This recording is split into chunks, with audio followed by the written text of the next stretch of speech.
Thanks for joining us for our Divisional Round preview of the NFL playoffs here at Good Teams Win, Great Teams Cover.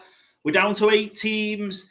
This is when the game should get more intense. We should hopefully see some exciting finishes and just all-around a fantastic weekend of action. Of course, to help me preview these games, I'm joined by my wonderful co-hosts, Joe and Byron. Gentlemen, how are we both doing? This arguably, some say, is the best weekend of the year. No argument, yeah. Best NFL weekend of the year. No doubt. 4 great games, 8 good teams. Yeah, should be a banger. Excellent. Joe, how are you feeling heading into the divisional round? Yeah, I think you said it all, to be honest. The best weekend of football. It's got the, arguably the best teams, maybe 1 or 2 you could swap out. But, it's well, the big hitters hit them. Possibly have the game of the season with, the huge game on Sunday night, which I can't wait. But the other ones should be fun as well. Excellent. Well, we're going to preview all 4 games, share our best bets, I think we're still doing a 4-fold challenge at this point in the divisional round, talk some fantasy game day tips, and then we've also got a cracking guest joining us. So we've got the return of the kilted Texan, so Graham Henderson, the Houston Texans fan. We're going to talk in depth about the Texans' chances against the Chiefs on Saturday. But first, quick bit of news. So we talked about the London games the other day. The Indianapolis Colts are going to be heading to Germany. I think they were only in Germany not last year, the year before, or maybe 2023. We played the Patriots in Germany. They're going to be the home team in Berlin. And Joe, your San Francisco 49ers are a possibility as a visiting team, potentially getting the Niners in Deutschland. Oh, that'll be huge. Because, the Niners are normally the Mexico team or that kind of being on the West Coast. So, to see them fly out to Europe should be funny to do that. But, it's a possibility. We shall see. But I think we played at Berlin's Olympic Stadium. So that's a great venue. So hopefully it gets a good game. Not like the games we're looking forward to in London, the way it's going. That's it news-wise. We'll get into head coaching stuff, vacancies, I suppose, as the news breaks on that. But we've got 4 cracking games. And let's start with the Texans-Chiefs, because that's the first game on the slate this week. We've got, the Houston Texans are 8.5-point underdogs heading to Kansas City to take on the reigning, defending, back-to-back Super Bowl champion Kansas City Chiefs. The over-under on this one is 41.5. Texans coming off a bit of an improved performance last week. The defense playing really well against the Chargers. And the Chiefs coming off 3 full weeks of rest, or 3 and a bit full weeks of rest at this point, since they last played a serious game in Week 17 on Christmas Day. Byron, let's start with you. How are you seeing this one going? Well, actually, that was going to be my opening, was going to be what was number 1 on the last time Patrick Mahomes played a game. But we'll leave the trivia for later in the show.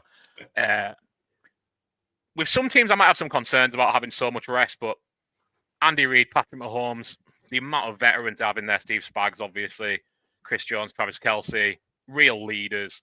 I don't think the Chiefs are going to come in cold. I think they're going to come in ready to go. I think they're going to be no lacking motivation. Obviously, they're at home.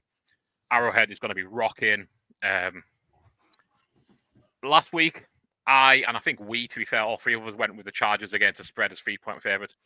I'm going the Chiefs again. That Texans D-line is going to have to really, really turn up, I think, for this to be a game. I don't think that Texans offense, as well as Joe Mixon's played, as well as Nico Collins has played this year, I just don't think they've got the dogs to fight fair with fair against the Chiefs. I think the D-line, again, led by Chris Jones, Carl Aftis, is going to be more than able to push around the Texans' O-line. I don't see a thing where the Texans can have an advantage on offense, truthfully. Stroud has been very up and down this season, a lot more down than up, obviously. The big play last week was a broken play, which, I mean, he hit, to be fair. I think it was Metchio Hutchinson across the middle, which was a huge gainer. Nico Collins obviously got all his, but if the Chiefs turn up, and I expect them to, I really struggle to see the Texans being able to keep pace. Yeah, I mean, I think, you factor in some of the stuff here, the Andy Reid record after a bye. Yeah. And this is kind of a double bye, really. Yeah. 22-3 after a bye, combined Chiefs and Eagles record straight up. Yeah, I think the Texans can give them a game. I think if the Texans are able to give them a game, I think there might be an element of you might be able to catch them cold. You might be able to. First quarter, it might just take the Chiefs a series or two to get rolling. And that's where I think Houston have to hit them. And you've got to score. You've got to be getting 2 scores, 10 points minimum to give yourself a chance in the game. Because there's no doubt that Houston Texans D-line in particular, but defense as a whole, is their strength. The Chiefs are still struggling on the O-line, particularly the tackles. Yeah.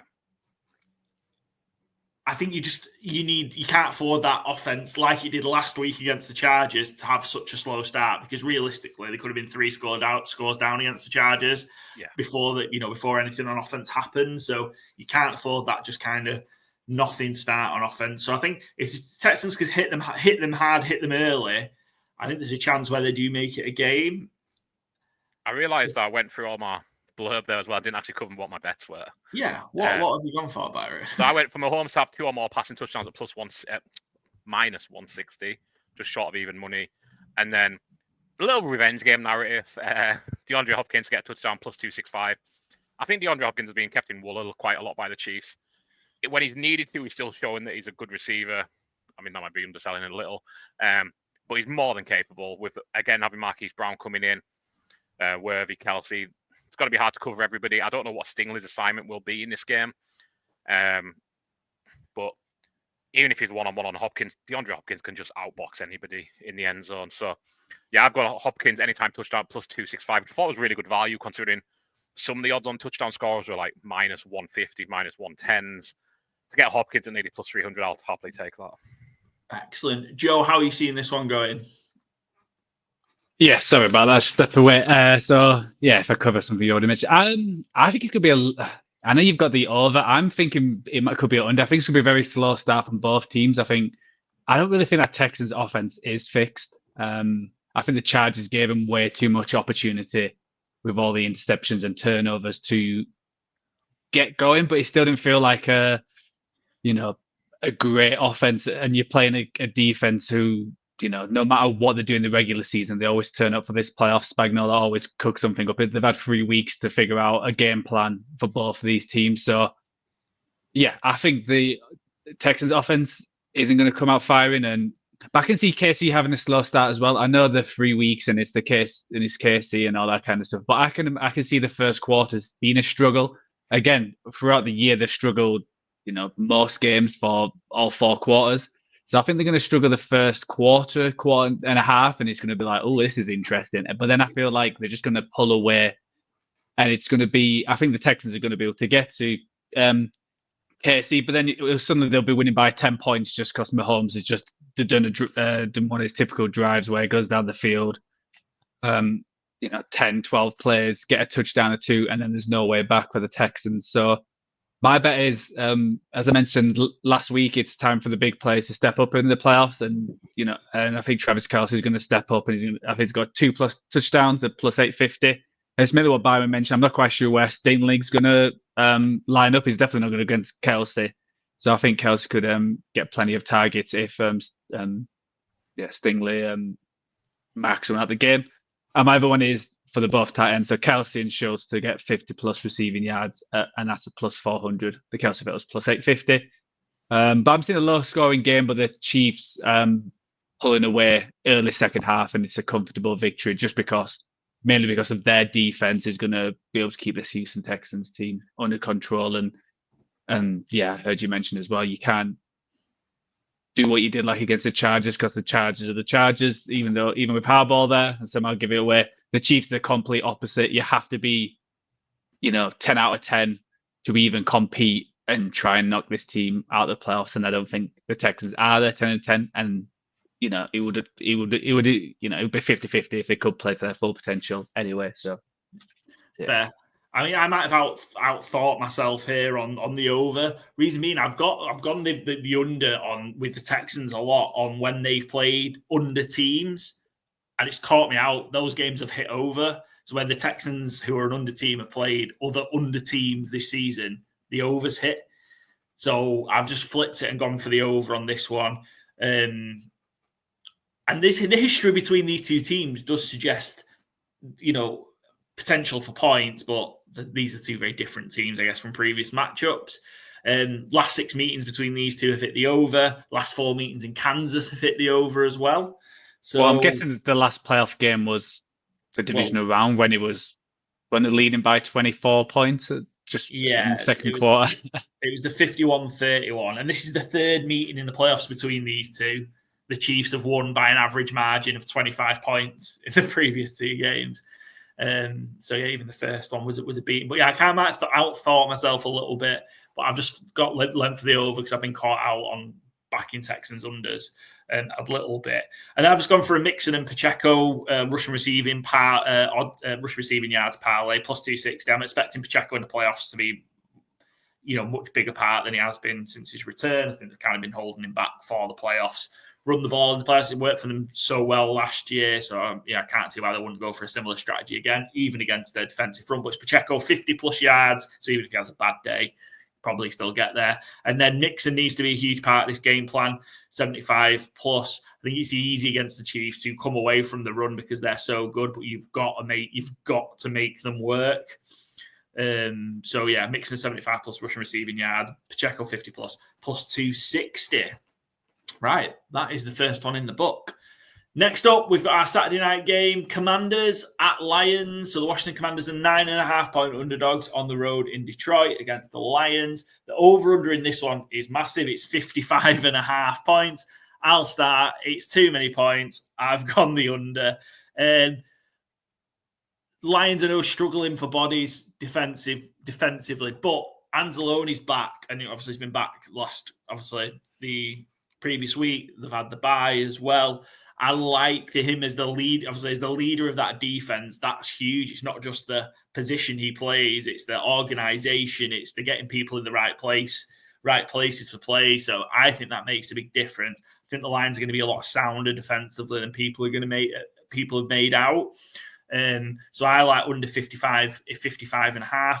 David Montgomery's back as well for the Lions. He's been practicing, and Dan Campbell says he's going to be back. And I suspect if he's back, he's not going to be just a bit part player. He's going to be back in his role. They only know foot to the floor. So I'd be fully expecting to see Montgomery in the first series. I like Montgomery and Gibbs anytime touchdown as a parlay plus 145. Montgomery touches at the goal line potentially, and Gibbs has been flying. So I like that as a double. The line, I just couldn't work. 9.5 is massive. I think I've gone Commanders. Have I gone Commanders on the? Yeah, I've gone Commanders on the ATS. I just didn't feel confident enough to back it.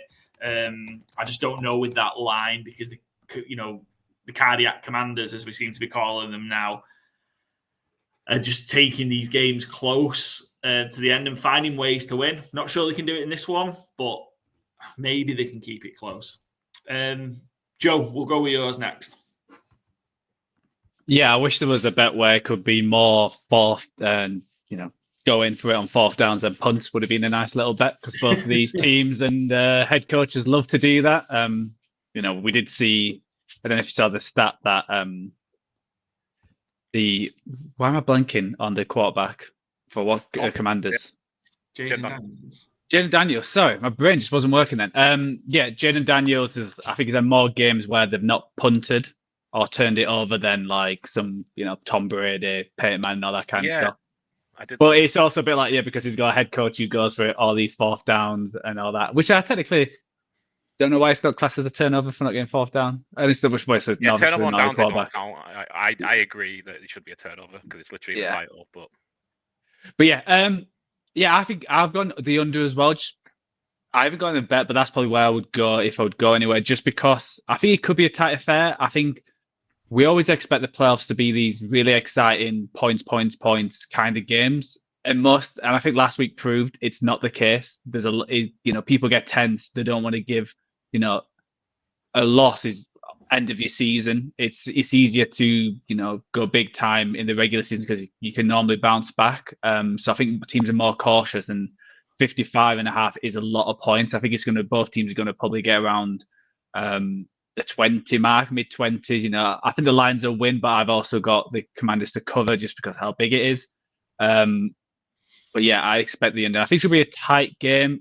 I think it all depends how the Commanders' defense plays against this offense. I think the Lions' offense is the true, powerhouse in this game. The Commanders' offense has played well, but it's never been like, I don't think it's ever blown teams away, especially when you've got a run game which just doesn't get going unless it's Jaden Daniels.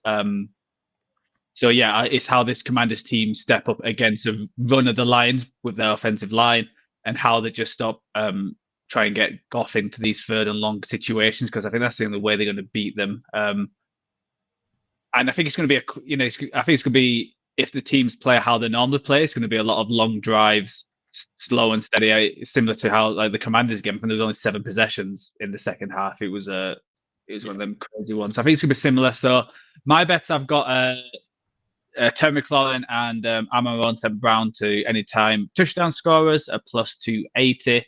And I've got Jared Goff to throw 300 plus passing yards, 25 plus passing completions, and 2 passing TDs, because I think he's going to come out the blocks and be able to hit a lot of the players. And I think the Commanders are going to try and stop that run. So it'll be on Jared Goff's back. I think the Lions will win, but I think it'll be a close affair as divisional rounds games can be. So, but see where it goes. Excellent. Byron, you're liking Jared Goff prop? Yeah, similar to Joe, I think the Commanders are going to commit to taking away the passing game as much as they can. I've gone Goff to have 3 or more passing touchdowns just by itself, plus 130. And I think for the Commanders to really get going, like Joe mentioned, the running game is kind of dead on arrival. If it's not Jaden Daniels, I've gone Terry McLaurin, 90 plus receiving yards, plus 200. I think the Lions have struggled with ex-receivers, the dominant ones, more so than, anything else on the passing defense. So they have to get McLaurin regularly involved to compete here. I kind of like the over in this game. I haven't bet it. This is the highest team total of the season for the Lions. They're projected for 32.5 points. The previous high was Detroit-Jacksonville, which was 30.5, and they put up 52. Washington-Carolina was also 30.5, and they put up 40. But that game still hit the under. It was 50.5, and Carolina put up 7. So, yeah, I think the Lions. I don't think Commanders can slow them down enough to keep that. I have the Lions covering as well. I just think I have no faith in the Commanders' defense keeping the Lions' offense slowed down enough. I love that it's a Dan-off. The Joe had a great one there about the going for it on 4th down versus punts. I think could be big. Neither coach is wanting to, go home, not trying, not fighting for it. So I think it's going to be an incredible game. I can't wait for this one. Almost as much as Ravens, Bills, truthfully. Detroit is going to be absolutely rocking. Yeah, I think it's going to be a great game. Washington, surprisingly to me, are 3-0 versus Lions in playoff history. And they are 2-1 all-time as 9-point underdogs in the playoffs. Detroit have never been 9-point favorites, so no history to fall back on there. And I don't have a trivia question as to when the last time any of those things happened was. We'll get there. We have a trivia question coming, but it's not. I not have yet. one. Hey, lovely. So this is the 4th playoff meeting between these two, as you kind of mentioned there. The Commanders won all 3 previous meetings. They were all in Washington as well. Never met in Detroit in the playoffs. This is the first time for that. The last time these two played in the playoffs was the 8th of January, 2000, kicking off the new millennium. What was the UK number 1 on the 8th of January 2000? Joe, over to you. Oh, why do I always get stuck with these? I should actually. It's only because I was looking it up for this exact reason earlier, and I found something I thought was more fun. So 2000. All Saints, Pure Shores, or whatever the someone's Shores. been listening to the female experience. Exactly, yeah. It's in 2000. It was not. It was Westlife. I Have a Dream.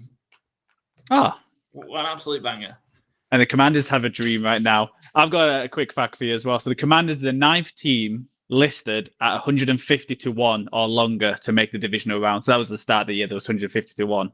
one team's won the Super Bowl, which we talked about last week, which was the 99 Rams.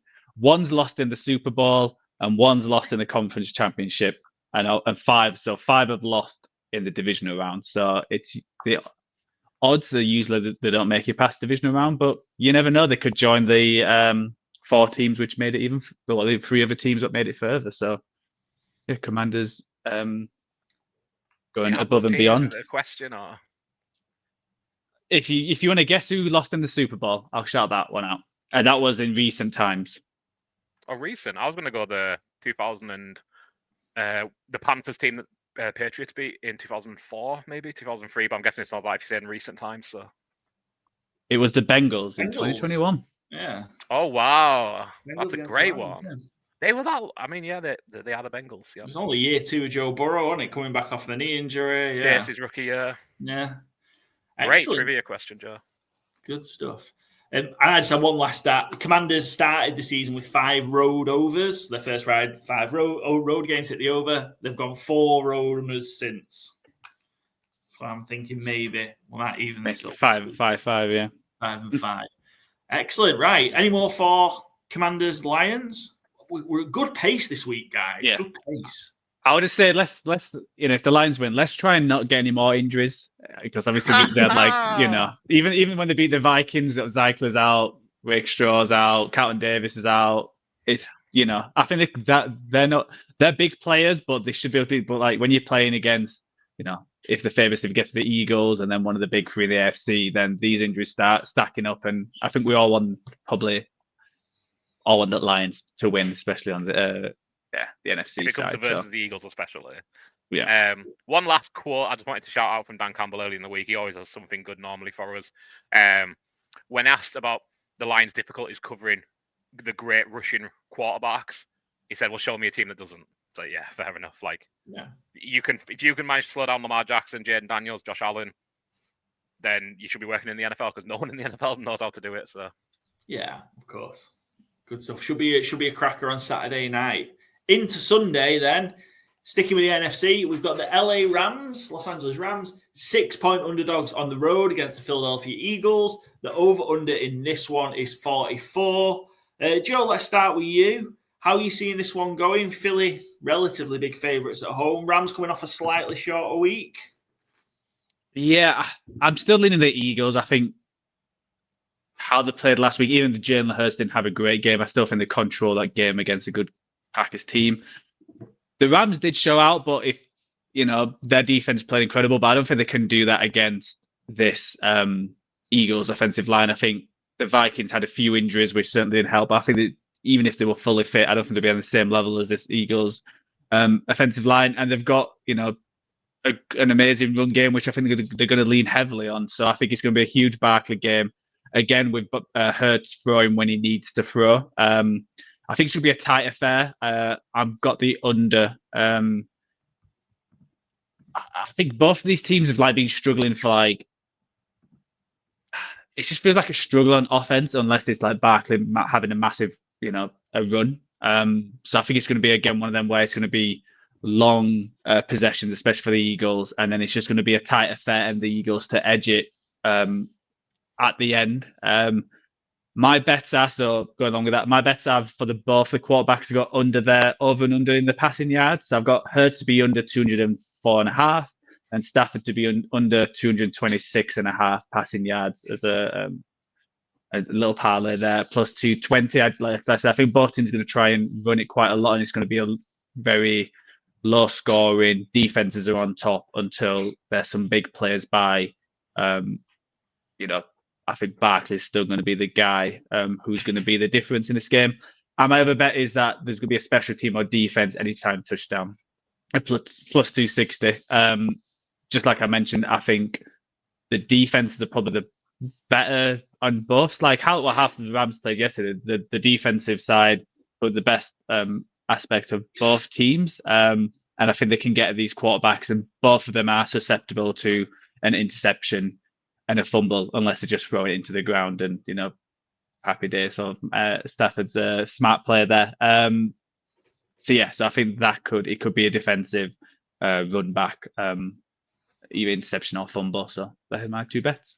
Yeah, I think we are going to be getting a snow game in Philadelphia as well. By the looks of it, below freezing snow. Well, yeah, below freezing snow game, or just below freezing, which you'd say, I know, doesn't particularly favour the Rams, does it? Coming from the West Coast, and they don't have a particularly great record, even under McVay, coming over to the East Coast, and especially, again, I know it's only a day, but on a shorter week as well. I feel that could be tough. I'm tempted to reload the Philly special parlay from last week, which would come out plus 400, which is the Eagles over 33.5 rush attempts, over 166.5 rushing yards, over 1.5 touchdowns, and Saquon 112 plus yards. Is plus 400, so I'm tempted to reload that. But I've gone with the Eagles and the under. I think, massive, just to your point, same theory as your bets, Joe. I think a lot on the ground, a lot potentially long drives, under 44. Philly defense is elite as well. I think the Philly defense takes away the Rams' strength, which is Stafford and the passing game. And I don't think the Rams' defensive front is going to be good enough, as good as it is, to take out Philly's strength, which is that O-line and ground game. So I think the two strengths of Philly win out. I see it being a very similar game to the Packers last week, where relatively low scoring and Eagles cover the spread. Byron? Yeah, all you mentioned is of the rushing game. I'm not sure if anyone mentioned the game earlier in the season. The Eagles-Rams, it's 37-20. Saquon Barkley, 255 yards, 2 touchdowns, 26 carries. I'm sure everyone would sign off for that again, who's taking the rushing and the under on the passing there. Mine's kind of related to that game as well. I've got A.J. Brown plus 90 receiving yards, plus 180. He had 109 and a touchdown earlier in the season versus Rams. I still don't really see any reason. I think big-time football, big-time players, like Joe mentioned with Travis Kelce getting going earlier. A.J. Brown, I don't think he'll be reading as much this week, but I think he'll be catching plenty of balls, so 90 plus. And I've gone Higbee anytime touchdown at plus 475. He's involved, came back late in the season, bit of a safety blanket for Matthew Stafford. Cooper Kupp looked absolutely washed, so we need to pass catcher too. So yeah, nearly plus 500. I thought that was a nice value. I did find it interesting. The Rams are 2-0 versus the Eagles in the playoff history, but they are 0-4 straight up and against the spread as 6-point underdogs in the playoffs. And the Eagles are 4-0 in the playoffs as 6-point or more favorites, but they are 3-1 against the spread. And that's where my little trivia question comes in. The last time the Eagles failed to cover as 6-point favorites in the playoffs was January 7, 2007. Which quarterback, who I didn't know played for the Eagles, was the quarterback that day for the Eagles? They beat the Giants by 3 points, but obviously didn't cover 6. This is January 7, 2007. Yeah, so the 2006 season. The Eagles quarterback. Right, so I feel like that's the McNabb time, but obviously it's clearly not Donovan McNabb. Yep. You're bang right so far. I won't give you a point for that, though. Backed up Donovan McNabb? 2000. I have no idea. Former Yeah, I have no Niner. idea. Former Niner? Mm-hmm. Jeff Garcia? Jeff Garcia? Oh, the Eagle? nice. He actually had 2 spells as an Eagle as well. I didn't know he had either. And you mentioned the Rams defense going up against this Eagles offense. Just kind of a shout out to Chris Schuler, who never really gets mentioned, the Rams DC. This year, that Rams defense is costing $39.5 million, the cheapest defense in the league. The next cheapest is the Panthers at $66.7 million. And this Eagles offense is accounting for $131 million this year. So you talk about your mismatches salary-wise, but I mean, what a job by Chris Schuler to get this level of defense the last 10 weeks of the season from, 30 million cheaper than the second cheapest defense in the league. I think that's a remarkable job. You start with Les Snead, obviously drafting well. Considering they recently lost Aaron Donald, the greatest DT of all time, and they look like a great defense again. So I think it's going to be a real close game. I took the Rams plus 6 just because I think it is going to be close, but I wouldn't be surprised to see the Eagles win it by any means. Yeah, I've got some facts as well, just to go for the Eagles. So Eagles are actually unbeaten at home in the divisional round.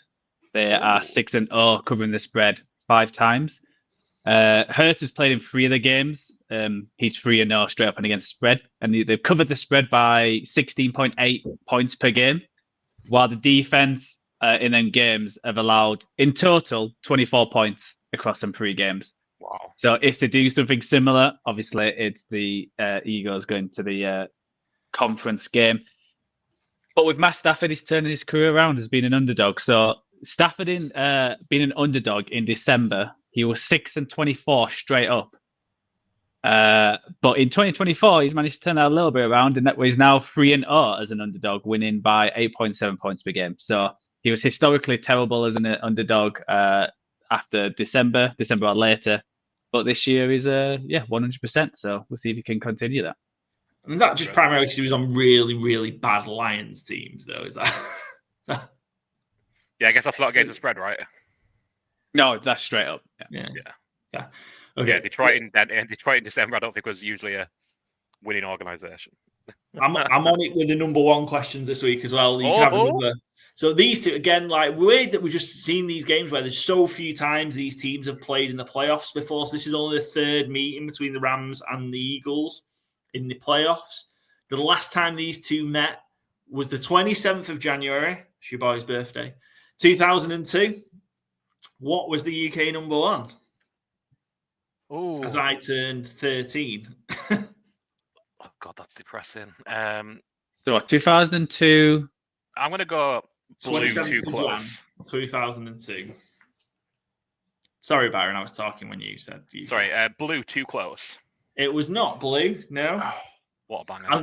I will give you a clue. This might help. It wasn't blue. It wasn't blue. That's the clue. The music video to this, I believe, like a Hollywood actress in the music video, I think, if I'm remembering it right.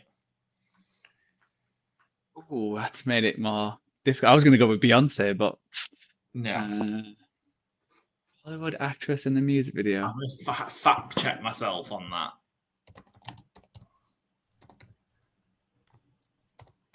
I have no idea. Tyler. Is it who? Tyler. No. I think I have a recollection of her being in a music video of some indie band, but I couldn't remember who it was. I think I need to. Yeah, I'm right. Yeah. It was Jennifer Love Hewitt. Oh, Enrique Iglesias. What a banger. What a track. Hero by Enrique Iglesias. What a track. There you go. What a birthday for you, banging out, singing along to that on your birthday. Excellent, good stuff. Right, we'll end with Eagles Rams on Enrique Iglesias. The last game then for us to preview. It's the one we've all been. It's the one we've all been waiting for. It's the one that we're all most excited for. Even in a divisional round weekend of great games, this is the cherry on the icing on the top of the cake. It's the Baltimore. Sorry, I'll let you finish, Paul. It's the Baltimore Ravens, 1-point favorites on the road at the Buffalo Bills. Over-under is 51.5. It's Lamar Jackson versus Josh Allen. Joe, we'll start with you then, as you were so eager to get going. I was going to say, this feels wrong to be a divisional round game. I think the AFC is like, it's like one of them weird ones where it's like, this feels like it should be like a conference title, and it's never going to be a Super Bowl, but it feels like too early to have these two teams. I think it's just because we've got the three massive teams in the AFC that there was obviously going to be one, huge game. And when you're like, oh, it's Texans, Chiefs, it's like, okay, that's an okay game, but the Chiefs should win easily. And then it's like the other side, it's like, oh, it's massive. But yeah, I can't wait for this. Obviously, the two leading candidates for the MVP. And I think it's just going to be super exciting. I'm still not expected, I'm not over expected to be again, a points game. It's the playoffs. It could be a bit of a slug. Defenses could, be on top. There could be a bit of nervousness. And, both these teams probably really don't want to lose this game because it probably affects both of the QB's reputation for the playoffs as well. I think that's what's harsh on, they're playing each other. But if the Ravens lose, it'll be Jackson can't win in the playoffs. And same for Josh Allen because they both haven't made the Super Bowl yet. And this is, like I said, they'll have another step after that to go there. So I think you're just wanting both players to have a good game, and no matter which one loses, it wasn't their fault. You don't want a bit of a meltdown from one of them. So my best, I've got both QBs to score a touchdown at plus 425. I think both of them are more than capable. Obviously, Allen scores like more touchdowns, just because how, especially the running game, how big he is and explosive. But, Jackson is probably the best running quarterback we've ever seen. So there's always that chance. He was the bigger odds, which made the it a stretch to plus 425 because I'm guessing they'll hand it off to Henry quite a lot, while Allen is probably one of the main running backs for them. But I can see both of them scoring and both of them having a great game. And yeah, going toe to toe. And I've got both teams for the 2+ rushing touchdowns. Or if it's snowing in Philadelphia, I'm guessing it's snowing. Or it's going to be cold in Buffalo too. -9 in Buffalo. It's forecast to be at -9 degrees Celsius. Forecast to be at kickoff. Yeah, so that helps both my bets because I think they're going to try and pound the ball. It's easier to run the ball in cold weathers. Defense will be cold, less likely wanting to tackle Derrick Henry or Josh Allen. Then throwing it, having all this passing down when wide receivers' hands are cold, it could be a bit diva-ish and see where that goes. So yeah, so I can see it just been a big running game. Who's I think both teams have that kind of offense mentality, the bully ball. Who's the team? What does it better? Is a team what wins this game? So yeah, can't wait for it. And just see runs. I think I've got a feeling this is just going to be back and forth. I think this might end up being like a bit like a basketball game. Back and forth, back and forth, back and forth is where I'm feeling it's going to go. We also need to remember these sides have met. It was all the way back in week 4. The Ravens absolutely killed the Bills. Yeah. More importantly, Derrick Henry absolutely killed the Bills. That opening play from Derrick Henry really set the tone that day, right? Yeah, there was the 87-yard rushing touchdown. Yeah, he ran for he ran for 199. Did Derrick Henry? I think I think this is just going to be Lamar and Josh Allen just trying to outdo each other, and I'm all for it. I have bet the over because I just want it. I just want it. Over 51.5. I have put in. I understand there is a situation I can get boned on the over here that this ends up at 51 exactly. So I've tried speculatively to cover myself with 27-24 either way. It's 75-1 for the Ravens to win 27-24. The Bills 80-1 for 27-24. So if I get a bad beat on the over, I'm hoping that would be to hit 51 exactly. That would be a pretty common score to do that, wouldn't it? Yeah. So I do fancy it to be close. I mean, it's a 1 point. Call it a pick'em. The Ravens are 1 point favorites. It's a pick'em game. I like it to be decided by a field goal. So I've just gone for those speculative exact score bets just because I've got a funny feeling I might get boned on the over. I kind of love the imagery as well of after the season is hard, Justin Tucker kicking in the snow to win the game. Yeah. I think that'd be a real nice way for the Ravens to win it if they do. I've gone Derrick Henry 2 touchdowns plus 235. Again, expecting a heavy run game, expecting Derrick Henry to be the big dog as he's been. I've also gone kind of weighing up the weather and a little bit of the occasion. Is both quarterbacks to throw an interception at plus 270. Josh Allen has been very careful with the ball in the playoffs, to be fair. But I think as things get more desperate in the game with both quarterbacks, I think just one errant pass, could be defining. And I kind of just think both of them might have one of them in them.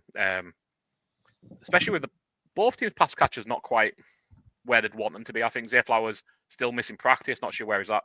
And I heard a great stat, I think it was on NFL Daily, Greg Rosenthal this week. The Bills on Sunday against the Broncos had 6 O-linemen out only 2 fewer snaps than Amari Cooper had. So Amari Cooper, speculatively one of their top wide receivers, but they're running 6 O-linemen out as often as he's out on the field. So I think the Bills are kind of preparing for this game, preparing for the physical matchup. I think it's going to be great. I think I'm taking the Ravens, but I don't think you can really say with much certainty who you think is going to take it. Yeah, I can't even remember what I've gone for. I've gone for Ravens on the ATS. I think it's going to be a heartbreaker for whoever loses. I think it's just going to be one of them games where I just think both of these guys I'm focusing on the quarterbacks. I think they're both just going to play so well, and it's just going to be a heartbreaker that that they'll lose it. And you're right, Joe. I think just the noise, which I think will be unfair and unwarranted, on the loser, and just the pressure heading into next year. I think it depends how they play. Like when the Bills lost to the Chiefs that time, where that's their biggest chance to win the Super Bowl, when Josh Allen got that touchdown and the defense let Patrick Mahomes go down the field in 30 seconds. Then that was like there was no blame on Josh Allen. I think it's if, for example, I'm not going to pick on Lamar, but like Lamar's last few times he's gone out, he's not played well. It's been a lot of times this is his worst game of the season, and he's done it when they've gone out the playoffs. And I think that's where the stick and the reputation comes from. So I think if they both play incredible and it's just one has the ball one more time or gets the ball last and that happens, then I don't think it's as bad. But if one of them makes a mistake or, they have the chance to win and they go 3 and out with some bad passes, I think that's where it's going to come into. It's going to be who's going to be able to stand up at the end and make it close. But it's going to be unfair, like you said, either way. But I think if they both play outstanding and it's just who has the ball last, and I don't think it's going to be as crazy. But they can't just, if they shit the bed and have a terrible game, a few interceptions, and don't play to their potential how they played this year, then there's a reason why they have that reputation. I think it's, if you do that in the playoffs and you don't win the Super Bowls and you want to claim to be the best quarterback, you get paid the big bucks to win these games, so you have to take the bad with the good. Yeah, I think we've seen the first time we've seen these two match up in the playoffs as well, given kind of what we're year 7 for Lamar and Josh came out the same draft, didn't they? So, year 7 for both of them. Yeah, so feels weird. This is the first, an hour longer. Yeah, first time we're seeing them against the postseason, and I'd like to get another bit of that postseason rivalry going. So we've had kind of Bills, Chiefs, and those battles with Mahomes and Allen. I'd love to get Lamar and Allen going in there and see this more often in the postseason as well. So, I just think it's just going to make for a great game. Leave it all out there and may the best team win. May the best team get beat by the Chiefs. Yeah, interestingly, every single playoff matchup has a one-sided history. So the Bills are 1-0 against the Ravens in the playoffs ever, since the Baltimore Ravens anyway. The Chiefs are 2-0 against Houston. The Washington Commanders are 3-0 against the Lions, and the Rams are 2-0 against the Eagles. So, very unusual. Obviously, not many games in there, but all to nil. One more in this one for the Bills. The Bills have won all 9 home games so far this season. Kind of feel you're due to drop one when you win that many in a row, aren't you? Like, and both overs teams on the road and at home. Bills over 6-3 over at home. Ravens 7-2 over on the road, which means this will end up 12-9 as a result. That's one hell of a snow game to slow these guys down. Yeah. Excellent. Good stuff. Any more for Bills Ravens, Joe? Yeah, I've got 1 or 2 facts. This is going to be the first time Josh Allen is an underdog at home since January 2021. And I asked the number one because I don't think any of us knows their music in the last 5 years. So, which was against the Dolphins, and they won 56-26. And another crazy stat is that the Ravens, after facing the Steelers, so this is the last 9 games, are 8-1 against the spread. The game after facing the Steelers, which it's a random stat, but they played the Steelers last week, and 8-1's not too bad when you look at the last 9 games, and 4-0 straight up against spread over the last 2 seasons. So they like to play the teams after the Steelers. So we'll see if they continue that 100% record. Is it like a bad stat for the Steelers, is it? I know, it's like, we talked about the Lions playing the Lions after you get hammered. It's like, play the Steelers and then you get a bounce. Yeah. Well, I'm guessing because they probably lose to the Steelers. So they're probably then like, we got to turn this around. Yeah, that's fair. Excellent. Good stuff. Right, yo. That's the 4 games. We've whizzed through them this week. We're conscious of time after some lengthy episodes. Into the 4-fold draft. This was hard last week with 6 games, never mind with 4 games. So the premise, if you don't know, is picking over and under, favourite and underdog from the slate of NFL games. We've got 4 to choose from, so it's going to make for some tough decisions. And we'll see if we can cash the bet off the back of it. Byron, you're up first. After going 2-2 last week, what have you got for us? Yeah, we just talked it. I'll go over 51.5 Ravens Bills. Excellent, good stuff. Joe, you can multitask. Yeah, I'll go the. Where do I want to go? I'll go under the Rams Eagles 44. Under Rams Eagles. I noticed you didn't mention records, Paul, for the 4 full draft. I just said you went 2-2, didn't I? Actually, I just noticed you were 0-4, and I thought I better mention it for you. Yeah, I am on fire. A disaster last week. I've already got my win, Byron. That's fair, yeah. Thanking to get a good draft pick for next season as well. Yeah, and look out for Byron taking the Hot Wings Challenge, the Hot Ones Hot Wing Challenge, coming to a screen near you soon. So, yeah, very much looking forward to that. Glad someone is. I might just eat some like plain wings while you're doing this. It's interesting on the pack that it comes with. It says, well, like, toss the wings in a bowl. It's like, hang on, I've seen Hot Ones, and they pour a little bit on the fucking wing. I'm expecting full. No? Yeah, well, that's what it's going to be. Yeah, it's going to be tossed in. I was anticipating just pouring some on the wing and eating it like they do on the show. Yeah. But yeah, in the pack it says, toss, one wing per. I mean, it's just one person doing it, me, obviously. But yeah, toss a wing in a bowl. So Cindy's going to be helping and doing bottle opening, and because I'll probably be messy and make sure I don't die. So. More way to get the numbers up. Yeah, if that's not our most viewed, I mean, it'd be a bad one to listen to, wouldn't it? I guess just like you munching on. Yeah, I don't think it'll be an audio show. Misophonia will not be a fan of that one. Yeah, excellent. Right, while we're giving Joe some time there, so you're under on Rams Eagles. Excellent. I'll take the Eagles -6. Joe is my favorite. I think that was the bad. I thought that was I thought you'd jumped all over that between years. I thought one of you had taken it. Well, I'm picking the Rams. So. Well, you've taken the Rams, so yeah, I guess not. But we'll not be jumping on that one. And I will take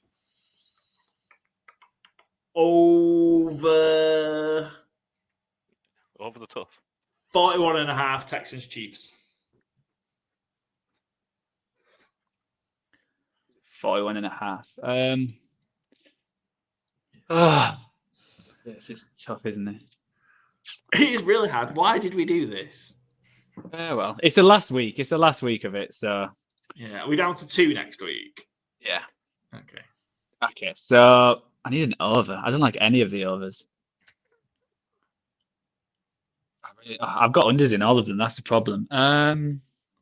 Why didn't you take an over first? He didn't like the Chiefs Texans either, I'm guessing. It is. I'm gonna have to go. My only favorite I've got left is the Chiefs, which I don't like, but I'm going Chiefs favorite against the Texans. Chiefs -8.5. Cool. Byron, you've got your over. What are you gonna go for next? He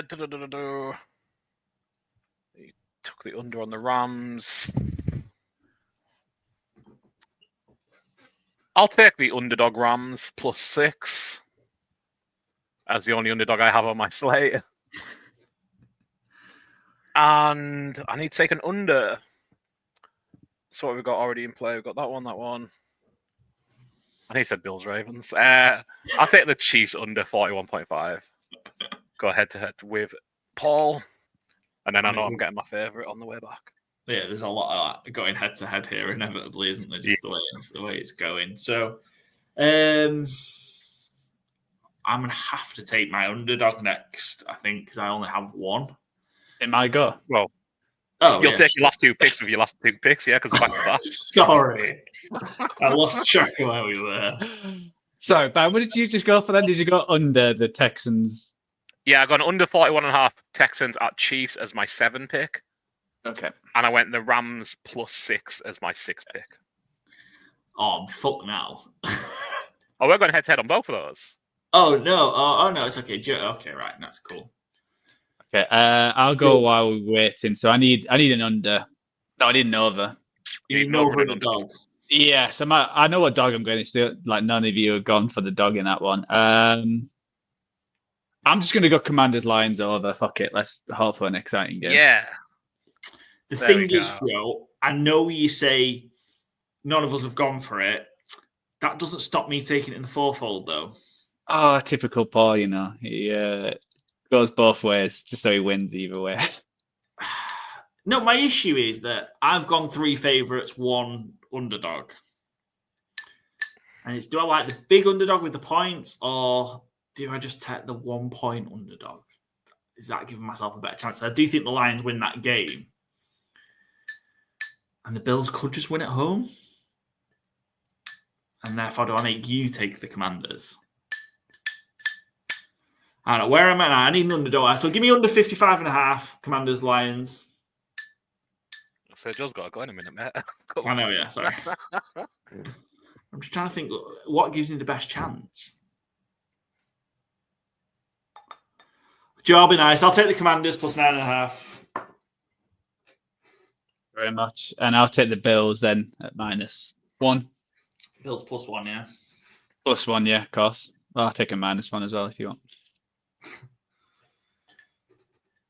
Is that on me to wrap up? Are we all done here? Yep.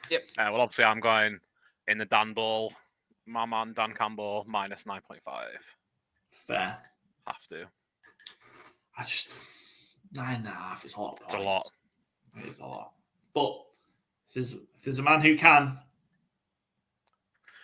That man is Dan. that man is done. Yeah, I don't think it'll be my favourite of the week in most weeks. Yeah. But we're in a small window, so Yeah, this is hard. We'll add the odds to the deck when it gets posted. they'll be about 1,200. But they're all roughly around 12 to 1. So yeah. 12 or 12.28 or 11.65 sometimes when Joe does it. But yeah, see if we can catch another 4-4. It's hard. Expectations, I think, tempered. It's very difficult, especially the way we choose to do it as well. It's just a ridiculous way to do it, to draft it and try and hit it. But that's where we're at. That's what we do. We love a challenge. Yeah. So, do we need to run for ATS picks, Joe? Have we got that? Are they in the deck? Yeah, we've got it. I think we've already what said. a graphic. What a beautiful graphic. If you're watching on YouTube, you'll be seeing that. If you're listening on Spotify, apologies you missed out. It's a great graphic. Love that. Apart from the rogue -3 in the top left-hand corner. Divisional round predictions. Yeah, we've got then. We're all on the Chiefs. So that could look, if Houston Texans fans take some positives in that, because we were all on the Chargers last week and the Texans won outright. So we're all on the Chiefs to win by 9 or more. Commanders, me and Joe riding with the underdog Commanders at plus 9.5. Byron on the Lions. On the Eagles, myself and Joe, Philly at -6. Byron likes the Rams with the points, +6. And then, Joe on the Bills, +1 as an underdog. Me and Byron on the Ravens. I don't like it, but look, that's where we are. Me, Byron, both 3-3 last week in the wildcard round. Joe's got a 1-game lead at the minute, 4-2. There are divisional round ATS predictions. We don't just do straight predictions here at Good Teams and Great Teams Cover, because that's far too easy. There's no chance. I see some people that do the just straight up predictions and bragging that they're like 60% on straight up. Like, how are you not just like 80%, 90% on just like straight up? Anyway, Fantasy Gameday is back for the divisional round of the playoffs. The UK's best and fastest growing NFL daily fantasy platform.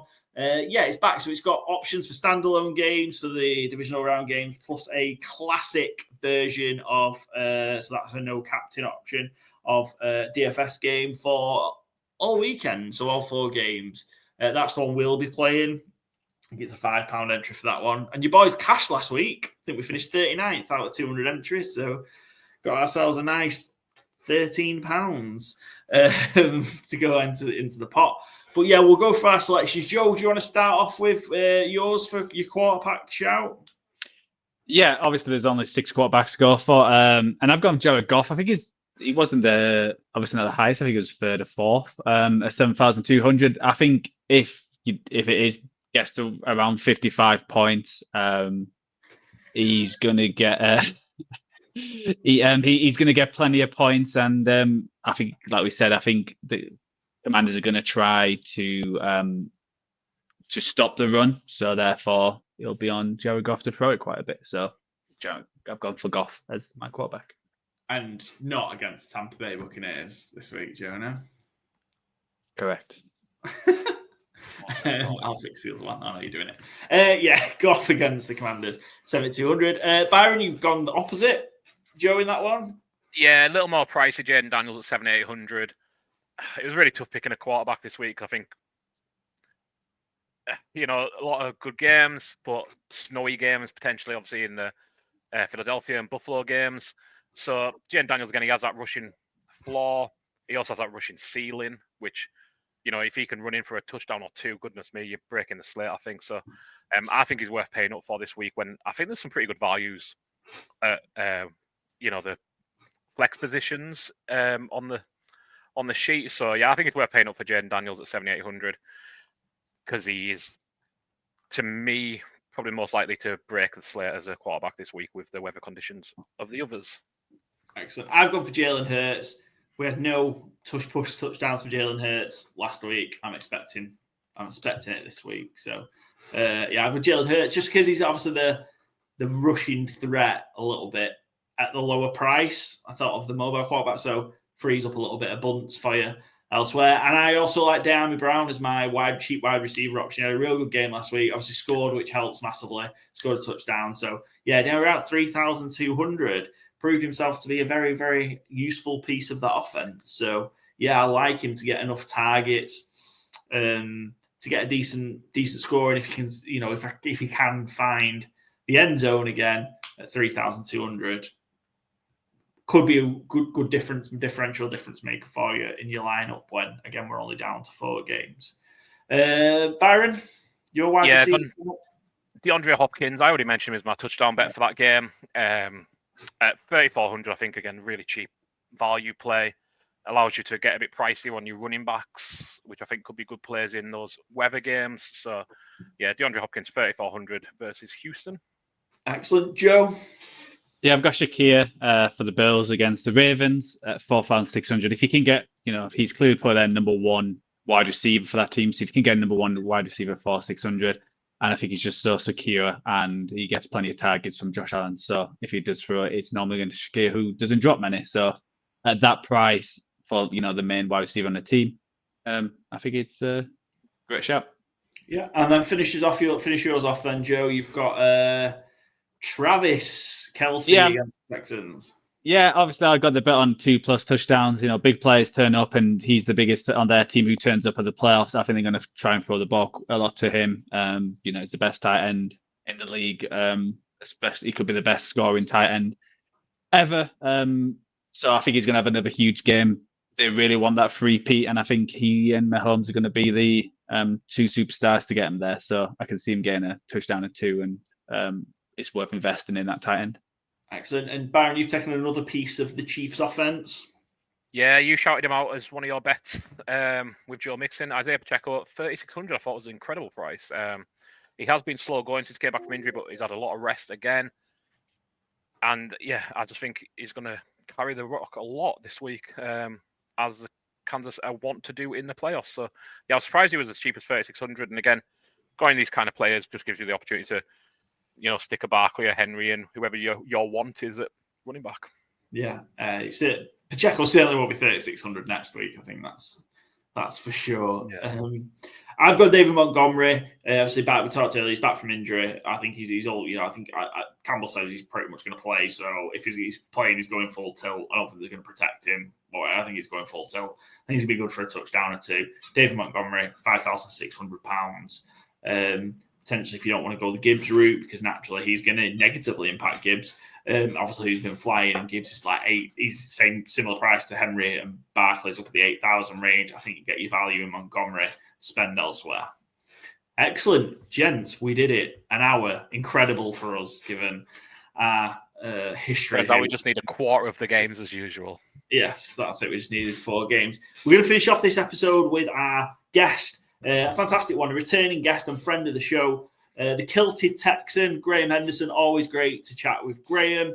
We're going to talk the Texans' chances against the Chiefs. So here is me with Graham, the Kilted Texan. Okay. The final part of our divisional round preview for the NFL playoffs is our guest segment, and we're joined by a returning guest and friend of the show and massive Houston Texans fan. Of course, we've got Graham Henderson, aka the Kilted Texan, returning to Good Teams Win, Great Teams Cover. Graham, great to have you back on. It's great to have you back on because that means you've won a playoff game, and you've got another one to look forward to. How is it all going? This last few weeks have kind of picked up business for us. There was a few people who probably didn't think we were probably going to do anything last week, and I'm sure we'll get into that. But the past couple of weeks, even going back to how we played the final game of the season against Tennessee, things have started to look a bit better. I know that's probably not a game that anyone really thought had any bearing on anything, but does Tennessee ever really want to lose to Houston, especially wearing the Oilers stuff? Probably not. So still a game that had to be won. Yeah, there's a bold move of the Titans to wear the Oilers jerseys in throwback jerseys when they're sat on 3 wins heading into the last week of the season. Well, that's the second time they've worn them against us, and that's them 0-2, so they might have to retire it again. I'm certainly a big advocate of the first meeting between the Titans and Texans should decide who gets to wear the Oilers throwback jerseys in the second meeting. So I think that's something that should be introduced to that rivalry. I think give it a little bit because they're such cool. They are, I know the Titans have them, but they are beautiful jerseys. I mean, I think that's, even if you dislike them, they're beautiful, beautiful jerseys. So they should have to be fought for. I think. Well, that's why they call it H-Town Blue. We've kind of introduced that into our new uniforms. You see a little hint of it. So I think we'll be happy enough with that because me being a newer kind of fan, like from 2008, not from the beginning, I like that ship sailed when they left. So we're our own identity now. Certainly. And there's a huge, speaking of identity, it's probably a great point to link into how the Texans kind of dismantled the Chargers in the wildcard round of the playoffs. Look, you mentioned at the start, some people didn't think they'd be able to get past the Chargers and they might struggle. Hand up, I was one of those. I didn't really give the Texans a chance last week. I was of that thought that the Chargers kind of don't really beat themselves. They take advantage when teams maybe make mistakes. The script completely flipped because it was the Chargers that just were forced into mistake from that Texans defense, and then the Texans took advantage of them. Has that performance been coming for a while? Because it has been a bit of a struggle, kind of the back end of the season for the Texans. Yeah, I think probably before this matchup even began, there was a lot of people, you've seen it in the media in the US with the whole Rex Ryan comments about this is a bye week for the Chargers going in against the Texans and stuff, and they made his words. Nobody really gave the Texans defense any credit coming into this game. Herbert, I said this on I do some shows with the Gridiron guys. We were talking about that and how Herbert is so good with the ball. The only way to beat the Chargers is make him uncomfortable, get pressures. And I did say on that chat with them that if he has one pick, I said, don't be surprised if they come in bunches because our secondary is they're ball hawks. We get a lot of pressure up front. And if you look back over the season, we've made a lot of good QBs look very average.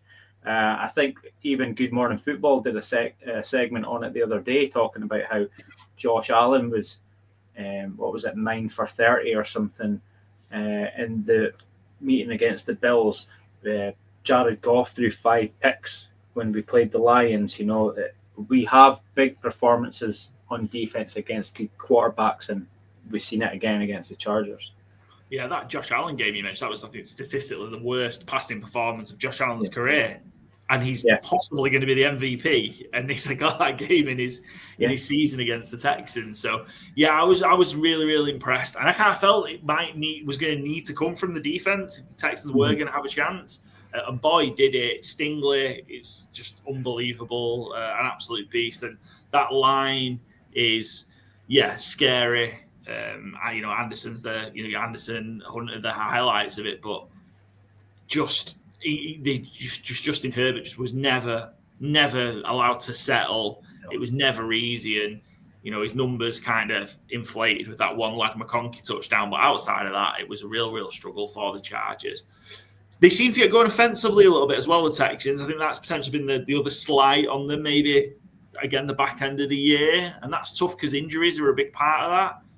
It was one moment seemed to get them going on Saturday, and that was kind of the botched play that on 3rd and 16 that Stroud managed to convert with Hutchinson. But that just seems to be the catalyst for them to get things going offensively. Yeah. Is that something you feel they're going to be able to carry on this week against the Chiefs? Well, when that play happened, you said right. We were really toiling in that game. If anyone follows me on my UK Texan Twitter page, I was giving it tight to the offense because every time the defense gives them opportunities, they kind of squander it and don't really do anything with it. But then it took that botched play to spark some life into it, and then it's like they caught fire at that moment. It was like CJ from last year, it's like he found his confidence about what he can do. And if you notice, he actually ran the ball far more often in that game than he has all season. And that almost gave them another dimension that the Chargers defense maybe wasn't quite prepared for. They thought he was just going to sit in the pocket and let the pressure come to him, whereas, he took off a couple of times. And the botch play and then his huge gainer on his feet were like the two plays that really showed that the offense was meaning business. And that led to like Nico having good numbers on the day, Joe Mixon closing it out with good numbers. It took a CJ Stroud moment to really ignite it, swing momentum, and the Chargers, I don't think, ever really recovered after that. Yeah, and I think, this week, and we'll get into the detail of the game against the Chiefs shortly, like it's going to need CJ Stroud at his best, I think, to be able to beat, because obviously the Chiefs have just been so good. I mean, they've only lost one real game. They gave up a second game, didn't they? But they lost one real game all season. So it is going to be tough. But you mentioned Joe Mixon there. I think he's been not under the radar. I think he's had a tremendous season. Kind of, how's Joe Mixon kind of helped? Because they moved on from obviously running backs previously. It was at the Giants, moved on to the Giants, didn't there? Was it Singletary that moved on to the Giants? Yeah. How has it been having Joe Mixon in the backfield then, and what has he brought to this offense? I think he's been really consistent in his play. He's been a hard runner all season, and look, we had Pierce as well, who kind of went off the boil after his rookie year, but we like hard running backs, and he can carry the load. He also brings a lot of experience from his, that Super Bowl run he had with the Bengals. He's been in these positions before with a talented quarterback. Maybe his line isn't as good as what it needs to be to get him where he has to go, but he still finds a way, whether it's trucking someone or just getting that extra yard out on the edge, with a little stiff arm or something. But he's been consistent, and really, you noticed we kind of went off the boil when he missed a few games early on in the season. And I believe that was down to what was missed is there wasn't even a flag on that play, and that was one of that hip drop tackles that the league's trying to get out of. And we actually almost lost him again to one of those later on the season, but luckily he managed to shake that one off. But he's been so consistent back there that CJ's been able to rely on him when it's not been going well. It's just we just need a bit more out of the whole offense, and we just can't rely on Joe himself to do it. Yeah, and it's been, you mentioned injuries to Mixon, but injuries have been a part of the Texans' offense this year. We talked a lot in the preseason or the build-up to the season about kind of almost this trio of wide receivers in Nico Collins, in Stephon Diggs, in Tank Dell. Just down to Nico Collins now due to injuries to Stephon Diggs earlier in the season. Tank Dell, so unfortunate again to get another huge injury. Just feel so bad for him because he's such a talent. But it's kind of down to Nico Collins and then piecing it together with Woods or Mechie and Hutchinson. How does Stroud get the variety in his weapons? Because you feel like it just can't all be Nico Collins. Yeah, obviously every team suffers injuries. You know, yourselves included in Dallas. You know, when you have injuries to key components, it sometimes takes a couple of weeks to readjust and to formulate maybe new game plans. It should be next man up mentality, but sometimes the skill level's not. There is a drop off there naturally. Huge blow when Diggs went down, but again at the start when we lost Nico right at the start, I think it was more noticeable when Nico wasn't on the field than it has been when Diggs hasn't been on the field. And Tank Dell obviously, gutted for the guy. Obviously, that as well affected CJ with the type injury. You know, they're such good buddies off the field and stuff. And I think that carried on for like a fortnight. I think we seen it in the Kansas game right away, how it affected him. And I think we've seen it in the Christmas game. He was still affected by it. But if you look around, again, you just need the next guy to step up. Like, Mechie got targeted quite a few times on Saturday night there. He just didn't seem to have it. It's a shame, you know. I'm really waiting for his breakout game still. I thought Hutch was far more reliable.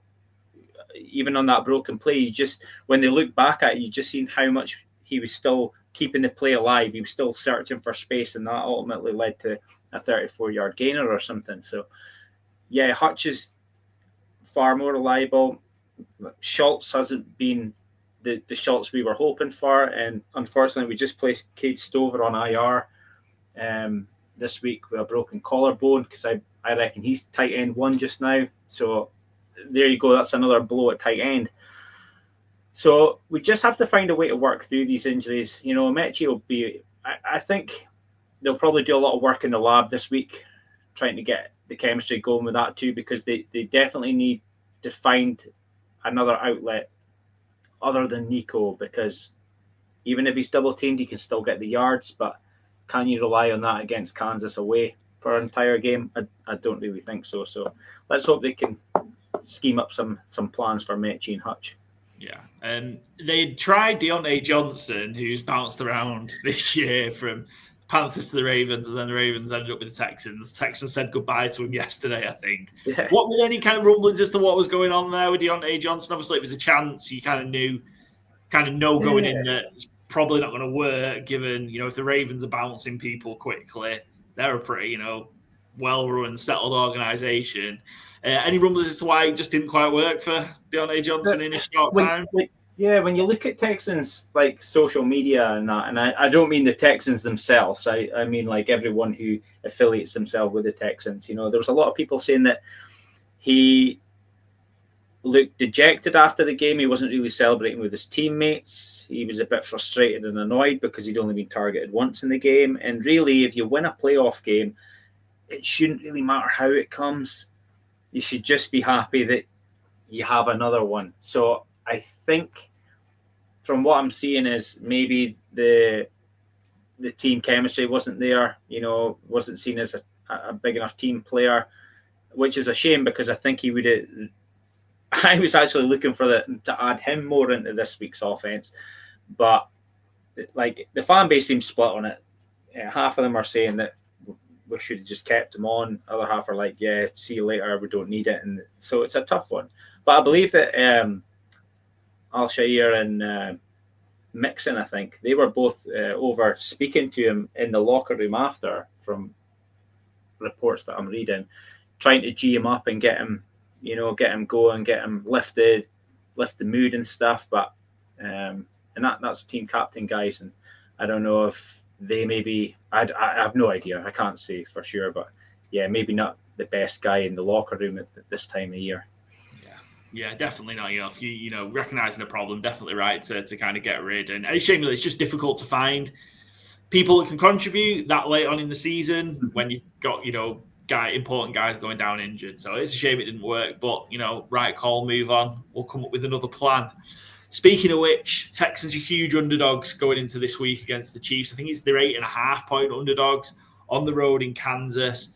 The Chiefs and Mahomes and most of the starters are going to have had 3.5 weeks rest since they last played a meaningful game on Christmas Day against the Steelers.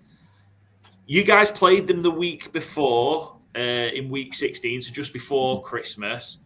Is there anything you sort of took away from that game, thinking of, well, if we got to see the Chiefs again, this might be where we can get them, or this might be how we can get them? The Chiefs weren't overly convincing in that game. You know, we weren't absolutely blown away by them. We had the huge injury issue to Dell that we had to deal with and mentally deal with, which could have led to a slight dip in performance. So I don't know if the 3.5 weeks rest will have been good for those guys. You know, how often have we seen like teams rest players? They come in the next week thinking, you know, we'll be full of energy, but they're either a bit flat or their timings are off. There's just something because they haven't been in that game environment for a while. We'll have Aziz back as well. They never faced him. You know, I think Harbaugh mentioned just how quick he is across the middle as a linebacker. They weren't quite prepared for his speed. So I kind of have throwbacks to last year when we played the Browns. And the Browns didn't see our whole hand when they played us at NRG the first game. And they beat us. And then we went and played them a couple of weeks later in the playoffs. And we kind of gave them a hiding. I'm not saying that we'll give the Chiefs a hiding. That's not what I'm saying. But maybe we didn't show them all we had. Especially on defense. And this defense is lit up after last week. You know, those guys are hunting now. So I wouldn't be surprised if Miko takes the reins off, takes the chains off them, and just says, like, let's rough Mahomes up as much as we can without the refs getting involved. You know, the only times we've seen anybody have success really against the Chiefs in the playoffs is where they've been able to get to Mahomes. Probably most famously the Bucs in the Super Bowl back, you know, that was 2020 season, I guess it was a while ago, but that's kind of the one that brings to mind around if just consistent pressure getting to him time and time again, that can throw things off. Where do you think, I suppose, that we talked about, and that might be one of them, but where are the key battles here that the Texans have to win the game? Where are the battles and matchups that the Texans have to come out on top of to win the game? It's going to be one in either trench. So our offensive line has got to be as good as it finished the Chargers game and better, because the Chiefs are good at getting to the quarterback as well. And we haven't been consistently good at that this year. I think Stroud's one of the most hit quarterbacks at the back this season. So that's one of the key battles, is that our offensive line has to be more, I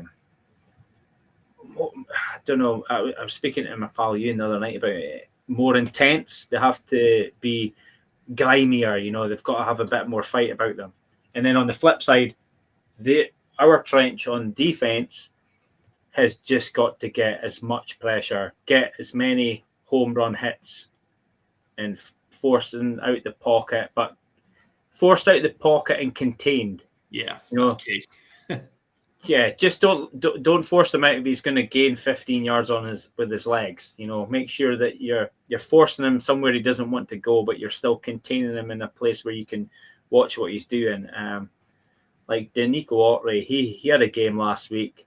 You know, Edwards Jr. We've actually got quite a fearsome front line there on defense for getting pressure. And it's maybe taken a bit longer with new guys coming in and stuff for them to really buy into Miko's defensive mindset on how to get pressure and get different pressures. But yeah, I think it's going to be one in those two battles, Yeah, I agree. I think that's key. I think, like I say, the only recipe for success that there's been against the Chiefs and Mahomes in the playoffs is to get to him consistently, and it's just so hard to do. Those tackles seem to be a weak spot for the Chiefs, which plays into the Texans' hands in terms of what their strength is in rushing the passer. Although they did play a little bit better down the stretch, it was a problem all year long for them. And that Chiefs defense, Steve Spagnuolo's defense, is going to come at with so many different disguised blitzes and pressures, and can CJ just stay cool and handle it? And yeah, I agree with you. Key about keeping Mahomes contained, because in these playoff games he's going to break out for one key run that's going to keep a drive going, or convert a third down to ice the game with his feet. He always does it, and those are the little bits you've got to take away from them. Graham, give us a score prediction then for Saturday. I know it's tough to put you on the spot. I didn't set you up for that beforehand, but give us a score prediction for the game on Saturday. I'm gonna go with my Texans, because I'm an absolute homer when it comes to my team. I did it last week. Everyone was going the other way, so I'm going to stick with it. But I think it's going to be Texans 24, Chiefs 17. Ooh, nice. Okay, I like it. I think the difference, they're 8.5-point underdogs, the Texans. I think that's a little bit disrespectful for how good this defense is, and the Chiefs are typically in relatively low-scoring playoff games as well. So yeah, I think it's going to be tight. And you know what? I'd love it just not to be the Chiefs, because we are just here again, 3 in a row, and it'd be good to see some different matchups. So I do certainly hope that's the case. Graham, key question.